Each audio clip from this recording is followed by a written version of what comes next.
మరో big breaking news చూస్తున్నాం. తిరుపతి జిల్లాలో భారీ వర్షం కురుస్తూ ఉంది. రాత్రి నుంచి కూడా ఎడతెరిపి లేకుండా వాన కురుస్తున్నట్లుగా కూడా మనకి బ్రేకింగ్ న్యూస్ లో సమాచారం అయితే అందుతుంది. 3 రోజుల పాటు పాఠశాలలు కూడా సెలవు ప్రకటించారు. జిల్లా వ్యాప్తంగా పునరావాస కేంద్రాలను కూడా ఏర్పాటు చేయడం జరిగింది అధికారులు. తిరుమల కొండపై పాపనాశనం, గోగర్భం డ్యామ్స్ కు ఈ నేపథ్యంలో జలకళ సంతరించుకున్నట్లుగా కూడా తెలుస్తోంది. బంగాళాఖాతంలో బలపడిన మోంథా తుఫాన్ ప్రభావంతో తిరుపతి జిల్లాలో వర్షాలు కురుస్తూ ఉన్నాయి. నిన్న రాత్రి నుంచి కురుస్తున్న ఎడతెరిపి లేని భారీ వర్షాల కారణంగా జనజీవనం పూర్తిగా స్తంభించిందని చెప్పుకోవచ్చు. తిరుమల కొండతో పాటు జిల్లాలోని లోతట్టు ప్రాంతాలు కూడా జలమయమైనట్లుగా కూడా తెలుస్తోంది. ఇక ఇదే అంశానికి సంబంధించిన మరింత సమాచారం మా తిరుపతి ప్రతినిధి ఉమాశంకర్ లైవ్ ద్వారా అందించే ప్రయత్నం చేస్తారు. ఉమా, మోంతా తుఫాన్ వల్ల అయితే రాష్ట్ర వ్యాప్తంగా కూడా వర్షాలు కురుస్తున్నాయి. ఈ నేపథ్యంలో తిరుపతి జిల్లాలో ఏ విధంగా ఉన్నాయి, వర్షాలకు సంబంధించి పూర్తి అప్డేట్ అందించండి. జానకి, నిన్న రాత్రి నుంచి కూడా ఎడతెరపులేని వర్షం అయితే పడుతోంది. తిరుపతి వ్యాప్తంగా ఉన్నటువంటి పలు ప్రాంతాలు కూడా ఇప్పటికే జలమయమే అని చెప్పుకోవచ్చు. అయితే జిల్లా మొత్తం కూడా ఇప్పటికే అధికారులు అలర్ట్ చేశారు. ముఖ్యంగా ముంతా తుఫాన్ తీవ్ర రూపం దాలుస్తోంది. ఏదైతే మచిలీపట్నానికి 230 కిలోమీటర్ల దూరంలో, అదే రకంగానే కాకినాడకి 310 కిలోమీటర్ల దూరంలో, విశాఖపట్నంకి 370 కిలోమీటర్ల దూరంలో ఇప్పటికే కేంద్రీకృతమైంది. కాబట్టి ఇవాళ రాత్రికి అది తీరం దాటేటువంటి అవకాశం కనిపిస్తోంది. కాబట్టి సో రాయలసీమ జిల్లాలకు సంబంధించి కూడా ఎఫెక్ట్ కనిపించబోతోంది. ముఖ్యంగా అటు తిరుపతి, అన్నమయ్య, కడప జిల్లాలకు సంబంధించి ఇప్పటికే తీవ్ర తుఫాన్ గా మారేటువంటి అవకాశం కనిపిస్తోంది. ఇవాళ రాత్రికి ఇది తీవ్రంగా పడేటువంటి అవకాశం ఉండడంతో అధికారులు అలర్ట్ అయినటువంటి పరిస్థితి. ముఖ్యంగా ఇప్పటికే కళాశాలలు, పాఠశాలలు కూడా సెలవులు ప్రకటించారు. 3 రోజుల పాటు అధికారులు కూడా పూర్తిగా సెలవులు రద్దు చేసినటువంటి నేపథ్యంలోనే అటు తిరుపతి, తిరుమలకి సంబంధించి భారీ వర్షం అయితే కురుస్తోంది. అయితే మనం 10 రోజుల క్రితం చూడొచ్చు, ఆరెంజ్ అలర్ట్ జారీ చేశారు. ప్రస్తుతం తిరుపతి జిల్లాకు కూడా నిన్నటి వరకు రెడ్ అలర్ట్ జారీ చేశారు. బట్ ఇవాళ కూడా రాత్రికి తీవ్ర రూపం దాల్చేటువంటి అవకాశం ఉండడంతో మరింత అప్రమత్తంగా ఉండాలని చెప్పి కూడా అటు ప్రజలని అలర్ట్ చేసినటువంటి పరిస్థితి. ఫ్లాష్ ఫ్లడ్స్ పడేటువంటి అవకాశం ఉందని కూడా ఇప్పటికే అధికారుల నుంచి వస్తున్నటువంటి సమాచారం మేరకు ప్రజలు ఎవరు కూడా అత్యవసరమైతే తప్ప బయటికి రావద్దని చెప్తున్నారు. రోడ్లన్నీ కూడా ఖాళీగా కనిపిస్తున్నటువంటి పరిస్థితి. ముఖ్యంగా తిరుమల విషయానికి వస్తే అటు పాపనాశం, గోగర్భం డ్యాన్లు ఇప్పటికే కూడా నిండుకుండలా కనిపిస్తున్నాయి. ఏ క్షణమైనా కూడా గేట్లు ఎత్తేటువంటి అవకాశం కనిపిస్తుంది. ముఖ్యంగా తిరుమలలో మాత్రం భారీ వర్షంతో పాటు చలి తీవ్రత కూడా అధికంగా ఉందని చెప్పుకోవచ్చు. తిరుమలకు వచ్చేటువంటి భక్తుల రద్దీ కూడా చాలా వరకు తగ్గిపోయింది. భక్తులు ఉండలేని పరిస్థితుల్లో ఉన్నటువంటి షెల్టర్స్ కూడా లేనటువంటి పరిస్థితి కనిపిస్తుంది కొన్ని ప్రాంతాల్లో.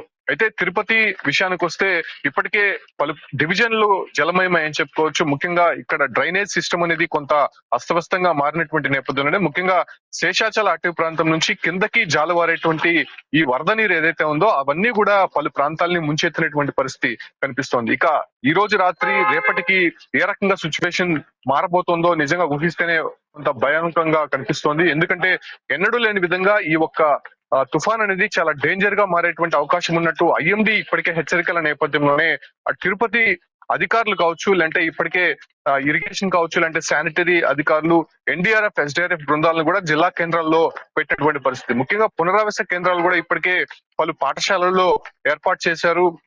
ఇప్పటికే పలు నివాసాలకు సంబంధించి శిథిలావస్థలు ఉన్నటువంటి నేపథ్యంలోనే వాళ్ళంతా కూడా ఖాళీ చేసేటువంటి ప్రయత్నం చేస్తున్నారు.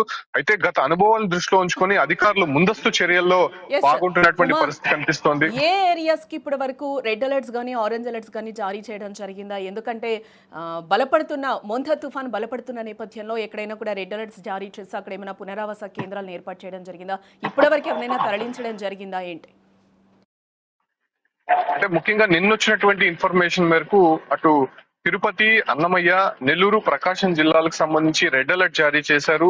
దాంతో పాటు కూడా ఇప్పుడు ప్రస్తుతం ఆ తుఫాను అనేది అటువైపు అంటే విశాఖ, శ్రీకాకుళం వైపు కదులుతూ చాలా బలంగా వీస్తుంది. కాబట్టి రాయలసీమ జిల్లాలకి అంత ఎఫెక్ట్ ఉండకపోవచ్చు అని చెప్పి అధికారుల నుంచి వస్తున్నటువంటి సమాచారం. అయితే ఇవాళ రాత్రికి అది ఏ దశగా మారుతుందో తెలియనటువంటి పరిస్థితి. ముందస్తుగా అలర్ట్ గా ఉండాలని కూడా చెప్తున్నారు. ముఖ్యంగా ఏదైతే దక్షిణ కోస్తా, అదే రకంగానే ఉత్తరాంధ్రకు సంబంధించి కూడా ఎక్కువ ఎఫెక్ట్ కనిపిస్తోంది. కాబట్టి రాయలసీమ జిల్లాలకి నిన్నటి వరకు వచ్చినటువంటి ఇన్ఫర్మేషన్ వరకు ఉధృతంగా ఉండేటువంటి అవకాశం కనిపిస్తోందని కూడా చెప్పారు. కాకపోతే ఇవాళ రాత్రికి అది తీరం దాటే సమయంలో ఎటువైపు దారి తీస్తుందో చూడాల్సి ఉంది. అయితే ఇక్కడ సముద్ర తీర ప్రాంతాలు ఉన్నాయి కాబట్టి తిరుపతి జిల్లాకి సంబంధించి అటు కొన్ని ప్రాంతాల్లో మత్స్యకారులు ఇప్పటికే అటు సముద్రంలోకి వెళ్ళనీయకుండా జాగ్రత్తలు తీసుకుంటున్నారు.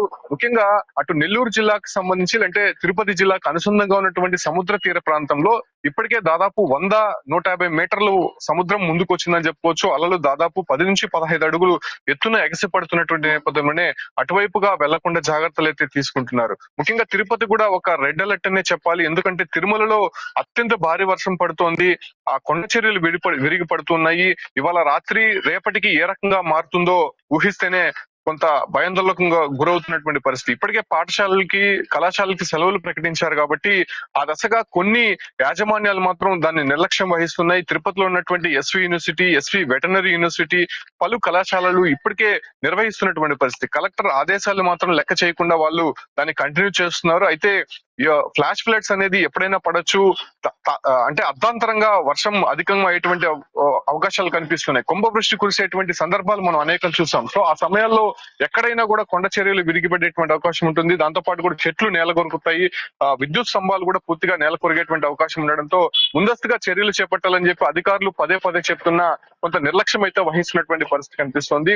అయితే తిరుపతి వ్యాప్తంగా దాదాపు 2 రోజుల పాటు కూడా ఇంకా తీవ్ర వర్షం ఉండేటువంటి అవకాశం ఉండడంతో తిరుపతిలో కూడా కొంత రెడ్ అలర్ట్ గానే మనం భావించాల్సి ఉంటుంది. అంటే పలు ప్రాంతాలకు సంబంధించి అటు కడప, అన్నమయ్య, చిత్తూరు జిల్లాకు సంబంధించి కూడా అధికంగా వర్షపాతం నమోదయ్యేటువంటి అవకాశం కనిపిస్తోంది. రానున్నటువంటి కొన్ని గంటల్లో 20 సెంటీమీటర్ల మేర పైగా వర్షపాతం నమోదయ్యేటువంటి అవకాశం కనిపిస్తోందని వాతావరణ శాఖ హెచ్చరికల నేపథ్యంలోనే అటు తిరుపతి మీదుగా వెళ్లేటువంటి పలు రైళ్లను రద్దు చేశారు. విమానాశ్రయంలో పలు విమానాలను కూడా పూర్తిగా రద్దు చేసినట్టు ఇప్పటికే ప్రకటించారు. అయితే ఆర్టీసీ బస్సులకు సంబంధించి కూడా కొన్ని పల్లె ప్రాంతాలకి సంబంధించి వెళ్లేటువంటి పూర్తిగా కూడా రోడ్స్ అన్ని కూడా డ్యామేజ్ అయ్యాయి. ఏదైతే నదులు కావచ్చు, వాగులు, వంకలు ఇవన్నీ కూడా పొంగి పొర్లుతున్నటువంటి నేపథ్యంలోనే అటు సోమశిల కావచ్చు, ఇటు కళ్యాణి డ్యామ్ కి సంబంధించి మిగతా ఇక్కడ ఉన్నటువంటి కొన్ని డ్యామ్లకు సంబంధించి ఇప్పటికే నిండుకుంటలా కనిపిస్తున్నాయి కాబట్టి సో ఆ ప్రాంతాల్లో బస్సు ప్రయాణాన్ని కూడా సురక్షితం కాదని కూడా చెప్తున్నారు. ఎందుకంటే చాలా ఉధృతంగా ప్రవహిస్తోంది. గత 2 రోజుల క్రితం మనం చూడొచ్చు స్వర్ణముఖి నదిలో వస్తున్నటువంటి వరద నేపథ్యంలోనే అక్కడ ఈతకు వెళ్ళినటువంటి 4 విద్యార్థులు కూడా గల్లంతైపోయి చనిపోయినటువంటి పరిస్థితి. సో ఈ ప్రమాదాలు తరచూ జరుగుతున్నాయి కాబట్టి ప్రజలను అప్రమత్తం చేస్తున్నారు. కాకపోతే ఈ ప్రాంతాలకు సంబంధించి అటు రాయలసీమ ప్రాంతాలు, ఉత్తరాంధ్రకు సంబంధించినటువంటి ప్రాంతాల ప్రజలు మాత్రం ఈ 2 రోజులు మాత్రం అత్యంత జాగ్రత్తగా ఉండాలని చెప్పి కూడా ఐఎండీ హెచ్చరికల నేపథ్యంలోనే అటు రాయలసీమ జిల్లాలకు సంబంధించి 4 జిల్లాల్లో కూడా వర్షభావం అధికంగా ఉండేటువంటి అవకాశం ఉండడంతో చాలా జాగ్రత్తగా ఉండాలని చెప్పి కూడా అధికారులు సూచిస్తున్నారు. ఇప్పటికే అధికారులంతా కూడా కొంత అలర్ట్ అయినటువంటి పరిస్థితి కనిపిస్తోంది Janaki. Yes Uma 2 days back కూడా మనం చూసాం. కపిల్ తీర్థంలో వాటర్ ఫ్లోటింగ్ కూడా ఏ విధంగా కూడా ఉందో మనం చూసాం. నియర్ బై ఆ టెంపుల్ వరకు కూడా వచ్చేసిన సిచ్యువేషన్ అయితే మనకి కనిపిస్తుంది. ఎస్ ఘాట్ కూడా ఈ టైంలో చాలా ప్రమాదకరంగా ఉండే అవకాశాలు ఉన్నాయి. ఎస్ కొండకి అంటే తిరుమలకి వెళ్ళే ప్రయాణికులకి కావచ్చు, భక్తులకి కావచ్చు ఏమైనా అలర్ట్స్ జారీ చేయడం జరిగిందా? ఎస్ ఇప్పటికే తిరుమలలో కుంభవృష్టి కురుస్తోంది. దాంతో పాటు కూడా చలి తీవ్రత అధికంగా ఉంది.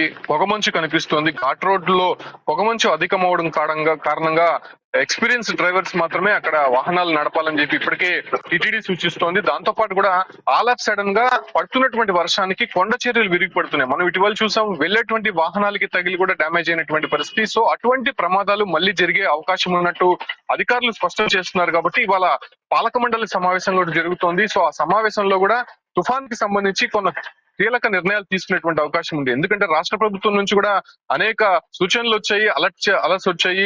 దాంతో పాటు కూడా తిరుమలకు వచ్చేటువంటి యాత్రికులు ఎటువంటి ఇబ్బంది కలగకుండా చూడాలని చెప్పి టిటిడి భావిస్తున్నప్పటికీ కూడా ఆల్ ఆఫ్ సడన్ రెయిన్స్ పడుతుండడంతో అటు శేషాచల అటవీ ప్రాంతంలో ఏ క్షణమైనా కూడా ఈ యొక్క ఫ్లాష్ ఫ్లడ్స్ కారణంగా ఇబ్బందులు పడే అవకాశం కనిపిస్తుంది. దాంతో పాటు కూడా శేషాచల అటవీ ప్రాంతం నుంచి కిందకి వచ్చేటువంటి నీరు ఏదైతే ఉందో అటు కపిల్ తీర్థం జలాశయం కావచ్చు, లేదంటే కళ్యాణ డ్యామ్ కి సంబంధించి కావచ్చు, లేకపోతే చిన్న చిన్న కాలువలకి అదే రకంగానే జలపాతాలకి సంబంధించి ఉధృతంగా ప్రవహిస్తుంది. అక్కడ కూడా రాళ్లు పడేటువంటి అవకాశం కనిపించడంతో కపిల్ తీర్థంలో కంప్లీట్ గా భక్తులని ఆ ఒక జలాశయం దగ్గరికి పంపించడానికి కూడా పూర్తిగా నిషేధించారు. పూర్తిగా స్నానాలు ఆచరించడానికి ఇప్పటికే భక్తులు అక్కడికి వస్తున్నప్పటికీ కూడా వాళ్ళని అలౌ చేయడం లేదు. సో రాను ఉధృతంగా మారేటువంటి ఈ ఒక వర్షం నేపథ్యంలోనే ముందస్తు జాగ్రత్తల్లో భాగంగా అనేక చర్యలు కూడా చేపడుతున్నటువంటి పరిస్థితి. ముఖ్యంగా ఈ ప్రాంతాల్లో ఉన్నటువంటి అనేక జలాశయాలు కూడా నిండుకుండలా మారాయి కాబట్టి ఎట్టి పరిస్థితుల్లో ఇక్కడ ప్రమాదం జరగకుండా, అదే రకంగానే శిథిలావస్థలో ఉన్నటువంటి ఇల్లు డ్యామేజ్ కాకుండా ప్రజలు సురక్షితంగా వెళ్ళాలి, సురక్షిత ప్రాంతాలకు వెళ్ళాలని చెప్పి కూడా ఇప్పటికే ఆదేశాలు జారీ చేశారు. తిరుపతిలో ఉన్నటువంటి పలు పాఠశాలల్లో ఈ పునరావాస కేంద్రాలు ఏర్పాటు చేశారు కాబట్టి ముఖ్యంగా కపిల్ తీర్థంకి దిగువన ఉన్నటువంటి కొన్ని ప్రాంతాల్లో పూర్తిగా ఇళ్లలోకి నీరు చేరేటువంటి అవకాశం కనిపిస్తుంది. గతంలో కూడా ఇవే జరిగినాయి, చాలా ఇల్లు కూడా డ్యామేజ్ అయ్యాయి కాబట్టి సో ఆ ప్రాంతాల్లో ఉన్నటువంటి ప్రజలని సురక్షిత ప్రాంతాలకి తరలించేందుకు ఇప్పటికే చర్యలు చేపట్టినటువంటి సిచ్యువేషన్స్ అయితే కనిపిస్తుంది. అయితే ఇక్కడ ఏదైనా ప్రమాదం జరిగితే ఎన్డీఆర్ఎఫ్, ఎస్డీఆర్ఎఫ్ బృందాలతో పాటు స్మాల్ బోట్స్ ని కూడా ఏర్పాటు చేసినటువంటి పరిస్థితి. దాంతో పాటు కూడా పోలీస్ శాఖ కావచ్చు, అంటే ఇరిగేషన్, శానిటరీ, మున్సిపల్ అధికారులు కూడా అలర్ట్ గా ఉన్నారని చెప్పుకోవచ్చు. ఎందుకంటే గతంలో కూడా శానిటరీ ఉద్యోగి ఏదైతే ఇక్కడ నిలిచినటువంటి నీరుని కొంత పక్కకు మళ్లించే ప్రయత్నంలో అతను కూడా లోపల పడిపోయి చనిపోయినటువంటి పరిస్థితి. సో ఇటువంటి ప్రమాదాలు జరగకుండా ముందస్తు జాగ్రత్తలు కూడా చేపడుతున్నటువంటి నేపథ్యంలోనే ఈ రోజు రాత్రికి తీరం దాటేటువంటి సమయంలో ఉధృతంగా మారేటువంటి అవకాశం ఉండడంతో ఈ 2 రోజుల పాటు అత్యంత జాగ్రత్తగా ఉండాలని చెప్పి కూడా ముఖ్యంగా అధికారులు కూడా అటు ఎప్పటికప్పుడు సీఎం చంద్రబాబు టెలికాన్ఫరెన్స్ లో పలు సూచనలు చేస్తున్నప్పటికీ కూడా ఇదే తుఫాన్ని దాదాపు 2 రోజుల పాటు ఉండడంతో సో అధికారులంతా కూడా ఇదే పని మీద అలర్ట్ గా ఉన్నటువంటి పరిస్థితి అయితే కనిపిస్తోంది జానకి.